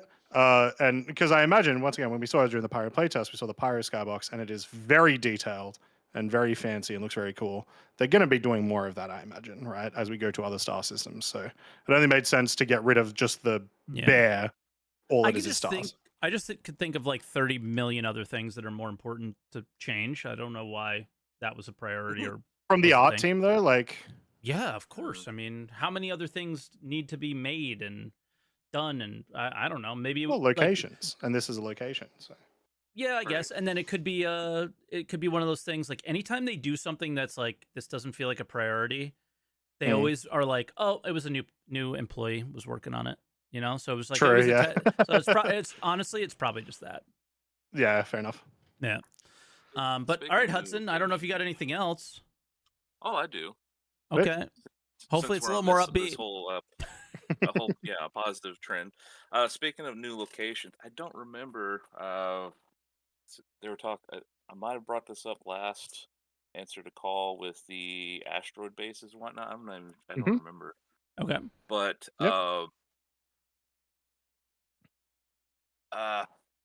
having asteroid bases like unlisted asteroid bases, discoverable asteroid bases within the Aaron Halo belt. That would be sick. That'd be very nice. Yeah, I mean, I think we're gonna get to that point. If they ever do the map thing, I never put I typed your name in, but I never brought it up on the screen. If they ever do the map thing that we saw at CitizenCon, you know what? That would be something from CitizenCon that I'm really bummed out that we don't have. Buying the maps. And a lot of the star map stuff, like it's September, man, and we still don't have the functionality of the like placing an item or placing a thing down and being able to share it with people. I gotta say, if there's one thing I'm bummed out about, I'm gonna put it on right on that. Because I remember I was so excited to like share mining locations and sell them to people. Yeah, those personal quantum markers. Yeah. That, like probably one of the biggest QOL things they were talking about. Yep. Yeah, that just didn't happen yet, and yeah, I'm kind of bummed out. That one sucks. Do the personal markers? They don't actually really work as no. You can make one, but you can't do anything with it other than just go here. Yeah, I don't think they persist either, really, and yeah, so they're like kind of there, but not really. So, but I think I was talking to a couple of guys within the org, and I was talking about the asteroid bases and having like the like every quarter have the planets revolve around the sun. Just change them every quarter, and that would be interesting. To kind of go with the whole exploration thing. Change the locations of these unlisted asteroid bases so that people would have to rediscover them again every quarter. I don't even think you need to necessarily do that every quarter. There's already things in place now, theoretically. If they're able, I mean, it depends on how the engine works. If they're able to treat a location as an object, there's already things right now that like spawn in random locations and then disappear. You theoretically could do the exact same thing with those without locations, a patch, right? It could be random all the time, is what you're saying, right? Yeah. Like you could, like the second you leave, it's gone. Yeah. So yeah, and that'd be awesome. I would 100% be for that, as well as it's just it's a feature that's coming in Pyro that sounds like, at least for now, is only going to be in Pyro. But yeah, please expand that. It'd be great. Yeah. I would definitely like to see the planets kind of every quarter, not so much just from a server load perspective, just having the planets actively revolve around the sun, because that'd just be too much information. But just every quarter is just like, oh well, Hurston's on the other side of the Stanton Sun this time around, but then it's also closer to Microtech, and Crusaders also Sure. Area 18. So it would change up the trade routes every quarter. Yeah. So some things are a little bit. Just but instead of doing that work, let's get that dynamic stuff. Let's do it. Keep doing the work. Keep hammering the work they're doing now. Like all of this work that they're doing is definitely something that could go into a dynamic kind of economy type thing. I don't know if they're actually going to do it, but all of the work is information that can be used for that. Just keep hammering away, patch at a time, each and every patch, add more. That's what I want to see with that stuff. But Hudson, I'm going to let you go because I've been turning you up over and over and over again throughout the show, and I can't hear you anymore. Are you having the same issue, Croncy, or is this me? No, it's fine for me. He was at 130 to start, and I put him up to 200%, and he's like really low. So I don't know what's going on with him and my headphones, but I haven't had the issue with anyone else. So I don't know. Are you close to your mic, Hudson, or what? It's a headset mic. It goes in and out. Oh, okay. Yeah, that must be it. It's being weird for me. So I have you up at 200%. I'm going to lower you back down to the 129 that I had you at last time you called in. And because I don't want to be exploded next week when you call. Okay. But I appreciate it. And keep an eye out on the Discord because he's in my org. So I need to get back in and start FCing again. And I haven't. So hopefully we'll do some events this coming week. I know you guys got in and played a bit. Sure. All right, guys. All right, Yes. Hudson. We'll catch you. Yeah, thank you. Bye now. He came in so sad, and his mic was so low. I was like, oh no. But I don't think he was depressing or anything. I think I was giving him a hard time. I hope he didn't take it too hard. All right, Krycos, you're next. Krycos, can you hear us? How you doing? Hey, fellas, how you doing? Good. Fantastic. What would you like to talk about today? Actually, you guys have talked about a lot of what I wanted to talk about. Maybe not the same depth. Yeah, it doesn't mean we can't bring it up again. Yeah, for sure. So you brought up the log stuff. Yeah, I think I can bring something to it too. Maybe you guys agree with, maybe not. One of the things I wrote down on my notes before we started was that I wanted a reason to play the game more regularly. I know most people do. Stability and all the other stuff aside, things we can't really get quickly. I wanted, besides reputation-based rewards, maybe item-based rewards for reaching that reputation level. The grind. I want to see like them that. Instead of reputation level is reputation level. You get a bunch more quests and a bunch of items and rewards can be within those quests. Same concept, but I like the classic. I now have access to a new vendor. That's like the classic MMO one. Is like I can now buy stuff that normally I wouldn't be able to get. Yeah, like Tarkov, you get new trades and things like that when you get levels with traders. Yeah. Well, no reason not to have a mix of both, really. Some incentive for I'm an average older guy gamer. I want to just get on, have a purpose for getting on. I'm fine testing the game out. I understand that it is what it is. But incentive needs to be there, and not just like okay, for example, the mask event. I've got that. That was fun. It was just a one-time thing. You can't get it again. That made it interesting. How'd you get it? Looked at Be honest. What was it? The boxes? What do you mean? Be honest? Oh, so was you it did an the exploit for it? second. You didn't do the first mask event. You did the second. Right. Yeah. I remember you talking about that. Yeah. No. I just found them. I mean, in the Golden Ticket event, even though it was what it is, I enjoyed that. I liked having something to do. I didn't like that it costed me real money. I'm like, fuck this. I want an item that I get to keep forever. Yeah. Pardon my language, by the way. It's okay. I cursed like 4 times already. I just remember the thing. Don't be vulgar. So yeah. I definitely want to see some things like that come to the game. I think that's a bit of a quality of life. Like you want to keep engagement even when the game's having lull periods like it is now. Yeah. It's not a lot of interesting things to do. Not a lot. People are going between their different games. As is a healthy thing to do. But that's one of my big ones that I kind of a wish list item. On top of that, my other bullet point is this kind of more open ended. Like, what do you guys think? What would be the most easiest achievable intervention or addition to the game to kind of give you more purpose while you're in it? I know that there's a ton of missions and styles of missions and stuff, but one of the things that I thought of is, the economy and Eve being far superior, obviously, and having kind of that real reward for getting back and forth supplies to different areas, but doing something with the supplies, like besides repairing your ship, I feel like would be kind of cool. Sorry, so you're asking like what would be the easiest way? What do you think to have like a meaningful progression? Is that sort of what you're saying? Not necessarily progression, just additions to the game to do more. Again, on the same lines as vein as before. And I brought up the economy thing. Maybe that was a bad example, but just something to. What can the developers add into the game that isn't a big patch, that isn't borked from the beginning, that would be, interesting to interact with and enjoyable to you guys? I think it's always for me been FPS armor characteristics. So like you're killing NPCs at bunkers and the low level ones don't give good armor. It gives the same armor you buy at the shops. But then the harder missions you get, you get random characteristics on them and they can improve your what you're trying to do, your character, things like that, and start adding more to that. Think mining gadgets and what they did with mining. They a lot of unique and different experiences with different items.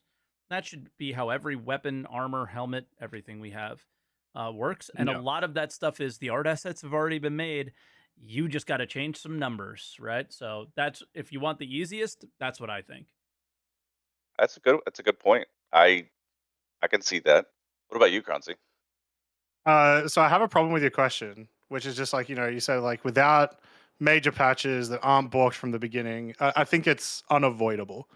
To have more meaningful reasons to play and things to interact with, it's going to require more major patches that are going to be borked from the beginning until this stuff works. Because for me, it is like the word of the day: progression and meaningful progression, whether that's unlocking unique ships or even like Mike said, unlocking weapons or whatever. I think all of that is a pretty major overhaul of what the game currently gives us.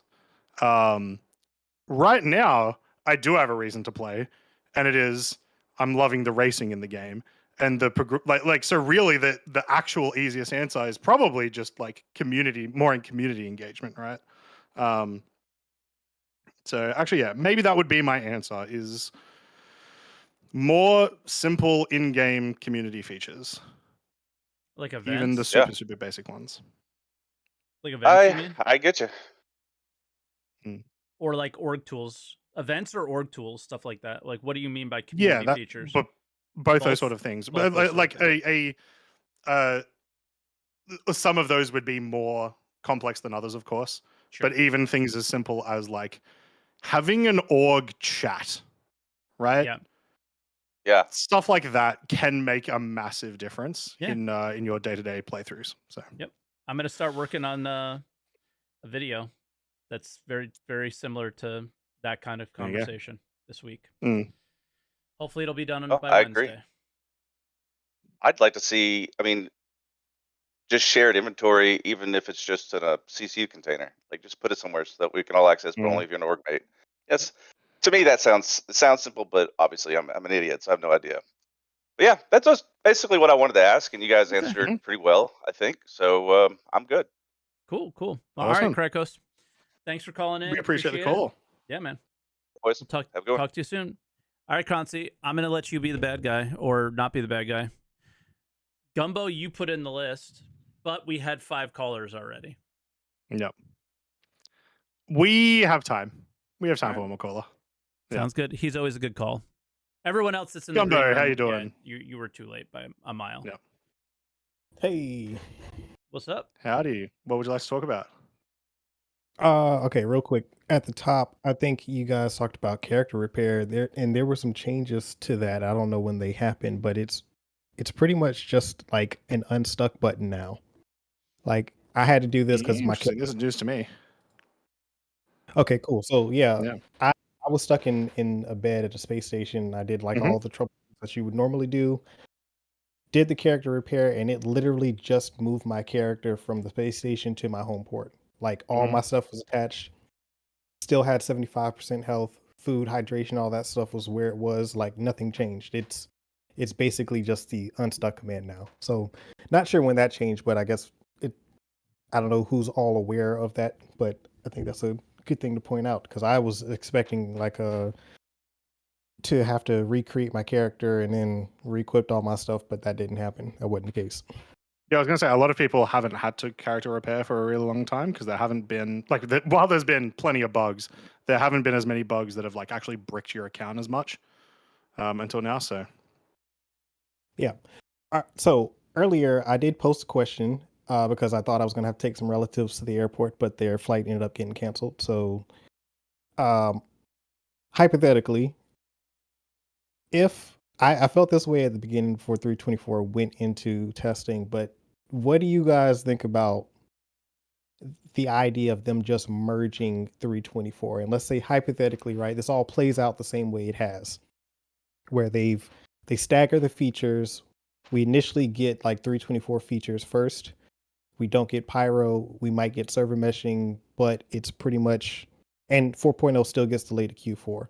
But it's in testing and we're currently play testing 4.0. Do you think that people would be more engaged with testing had this been a 4.0 prolonged testing cycle as opposed to 324 and then where we're at now where we have no idea when we're going to get 4.0?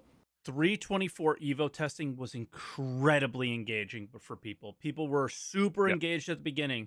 And then by the third week, it's a time issue. It's not a feature issue for a lot of people. It is a time thing. If you got me in there testing the same broken thing over and over and over again, people are going to get tired of it. And I think that's what happened. That's what always happens. It's with that in mind, 4.0 too. Yeah, with that in mind, I do think a 4.0, just because it's pyro, people's attention span will last longer because it's super hyped. Everyone wants to go see pyro for the first time. It's like visually way more content to see. It still will happen, exactly like what Mike's saying, but I think it will last longer. So I think that would work or would have worked. But I don't know. I do remember, just because one thing you said, I think it was early last year, maybe even the year before, I could have sworn they mentioned that server meshing would be in the live environment before pyro was. Really? It's possible I'm misremembering. I think that's the right decision if they do that, to be honest. Yeah. Like, I was actually expecting a 325 with something like that because that's how they were doing their testing. They were doing it without pyro and it wasn't working, right? So it's kind of clear to me that they would want it working in this scenario before we connect two systems together. But it sounds like they still feel like they're going to be able to do the 4.0 thing. I would not be surprised if they did that. Would I be disappointed? Yes, because they continue to create the expectation that that's not what's going to happen. So, right. Now, I'm not saying that they should have released server meshing without pyro. I'm just simply saying, for the testing purposes, if they wanted to initially, let's just hypothetically put all the 324 features into the 4.0 branch, right? 4.0 goes to testing with server meshing and the 324 features, and Stanton is server meshed. So like, just like how we had the server meshing test in March, that's how Stanton would have released initially for the 4.0 testing in Evo. And then you get the 324 features. And let's say now at this point that 324 has gone to live, instead of it 4.0 going to live, now we get jump points and pyro on top of the hauling missions and so all of the 4.0 content that was originally scheduled is now in testing along with the hangars and hauling. It's still not in live. It's been delayed still to Q4. Do you think that people would be way more engaged with this testing environment had they just merged those features and rolled them out in chunks over a prolonged period? If it was pyro, yes. But then you would have the extra issue of not having a live release patch for like a crazy amount of time. But is that an issue though? Like, I personally don't think that's an issue. For their bottom line, I guarantee it is. Yeah. Why do you think they released a 324 and called? Why do you think they called 323 324 and made a video about it and all this stuff? Is they know it works. Why do you think the servers are degraded? Because nobody was playing on the PTU, and then it went live, and all of a sudden people went in and logged in. Yeah. Right. Yeah, it worked. It just skyrocketed. Yeah. It just works. Yeah. Things that were working in the PTU just stopped working. Exactly. Like, we didn't have these issues in the PTU. Exactly. That is the exact same thing that happened in 318. The 318 terrible launch release. All of almost every single one of those problems was fixed in PTU. But the second that you get 100 times the players, which I'm not suggesting that's what happened here, but I'm sure it was still quite a few times. Yeah, there's 100 players now, everything Croncy, breaks instead of one. Damn, got him. I just think the only argument that we should be making here is that the length of time this thing was in the PTU made no sense, and you might as well just if you're gonna handle the live environment like a testing environment, why are we pretending like it's important to get certain things done before we get them in when they just break anyway? And then you're ending up having to hotfix and do all this other crap that you don't want to do. It's stupid, I think, at this point. And we didn't have to only have 2 patches this year. I think they really were hoping that they had 2 good, that they had a 323 that was super solid. It wasn't. I think they were really hoping to have a 4.0 that existed. It didn't. And they're just fumbling trying to figure things out for this year, because anybody who sits here and goes, I knew this would happen, this was their plan all along, bro, it was definitely not their plan. Like, look at all of the video content, look at all of the things. That was not them trying to hold on to the 4.0 hope. That was them getting all the 4.0 content out of the way. 4.0 comes out, you're playing 4.0, they're focused on CitizenCon, which is beyond 4.0 in their minds. And now what are they going to do? Right? It's I don't believe that this was them trying to hold on to whatever hype they have. I think that they had a plan, and their plan fell flat on its face. Both things are bad. But it's just one is malicious and one is not. And I don't think that they were being malicious. No. I think that they do the FOMO tactics. You can call them out for their marketing tactics if you want, but I don't think that there was a ton of malicious intent in the way they planned the year and how it ended up panning out. No, I don't think there was anything. I agree. I don't think that this was a malicious thing on their part. I don't think that they anticipated. There's no way you can convince me they anticipated instancing being this difficult, because that's what's been the hang up with 324. Those hangers, especially it's not been the missions ever since 323. Yeah, and because it was supposed to be in 323. Yep. Hangars were supposed to come in with 323, and it was like, whoa, okay, this is way too much. Let's push it. And then once we got it in testing, it was like, holy crap, what is this? This is a nightmare. Exactly. So yeah, that's all I had though. Like Okay. this is I think we're beating a dead horse at this point with 324. Like, Yeah, it do is you what think it this is the last week we're going to talk No, about it is. It has 324? to be. Next week, you and I meet midweek, Wednesday, Thursday, or Friday, and we talk about a topic that we are going to talk about. We choose a topic and we focus on that topic next week. I personally, I can't do this anymore. Like emotionally, I can't just be miserable about something like this. Like I know people want me to be or whatever. I can't do it. So it's just getting ridiculous. So we could come up with topics. We could bring a guest on. We could figure anything out, then talk about this patch. Anything but this patch. I literally logged on just to deliver all of my in-game purchase ships into 324 just so they're on the ledger, and I have no plans in playing 324. And it's no slight, like it even if everything was peachy and everything was great and working as intended, I still wouldn't play 324 on live. Like it's just not the patch for me. Yeah. It's not what I want to play. So it's all good. Which is that's a relevant talking point because there is like a fairly large part of the community that it feels exactly the same. Yeah. There's master modes dooming and like I do not want to move boxes dooming, and you know what? They're valid.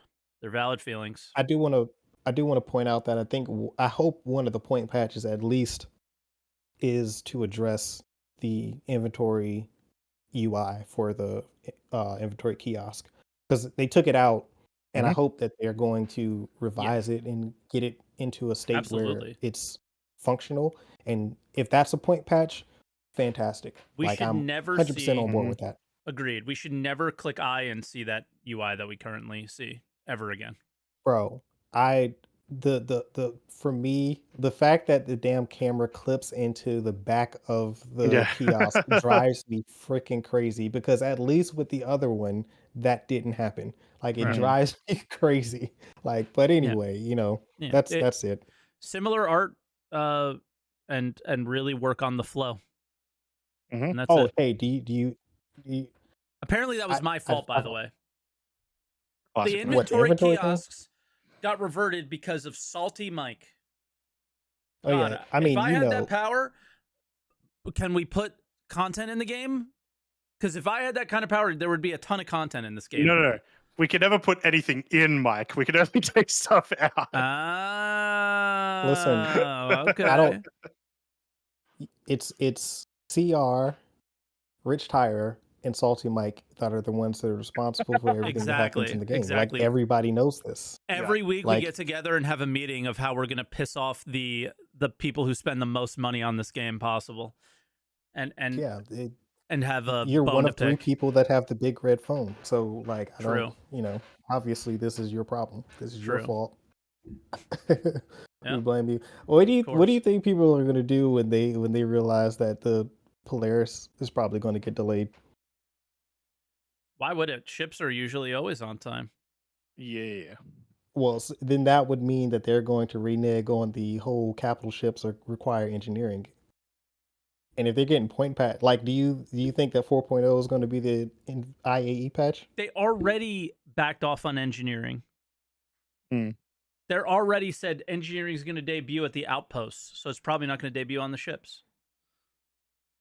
That's interesting. And even then, nothing stops the Polaris from being released with like all of the spots ready for engineering, just without engineering. Okay, my friend from work who does not own Star Citizen said if the Polaris gets delayed, I'm going to riot. He doesn't even have the game. You don't even own the game. But he was going to buy the Polaris. He was gonna buy the game when Summit was playing. He almost bought the game when Summit played and asked me if he should. So he's a friend of yours. Yeah. And he's like, nah, I don't care if my friend's playing Star Citizen. That guy's a loser. Summit's playing. I'm gonna play it now. Exactly. The friend. real influencer. The real influencer, Summit.